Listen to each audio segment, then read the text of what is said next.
మా నాన్నగారు లేకుండా నేను ఒక్కడే పెద్ద కూటాలకు వెళుతూ ఉండినాను.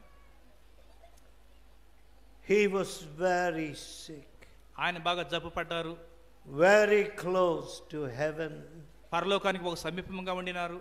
but he put his hands, అయితే ఆయన తన చేతులు నా మీద పెట్టి prayed for me. నా కొరకు ప్రార్థన చేశారు. He told me, నాతో చెప్పారు, God will use you more than he used me. దేవుడు నన్ను ఉపయోగించుకున్న దానికంటే నిన్ను ఇంకా ఎక్కువగా ఉపయోగించుకుంటారు. I could hardly believe those words, నేను ఆ మాటలను నమ్మలేకపోయినాను. because my father walked very close to God. ఎందుకంటే మా నాన్నగారు దేవునితో బహు సమీపంగా నడిచిన వారు. My dear mothers, నా ప్రియమైన తల్లులారా, my dear fathers, నా ప్రియమైన తండ్రులారా, I do not know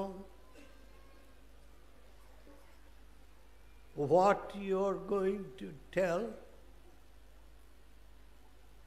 your children. మీ పిల్లలకు మీరు ఏం చెప్పబోతున్నారో నాకు తెలియదు. My son, నా కుమారుడా, I have prayed for you.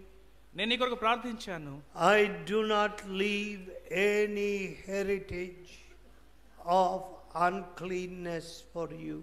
నీ కొరకు నే అపవిత్రమైనటువంటి స్వాస్థ్యాన్ని విడిచిపెట్టడం లేదు. I leave for you a heavenly inheritance. నేను నీకు పరలోక సంబంధమైన స్వాస్థ్యాన్ని విడిచిపెడుతున్నాను. God will make you a fruitful buff. దేవుడే నిన్ను ఫలించెడు కొమ్మగా చేస్తారు.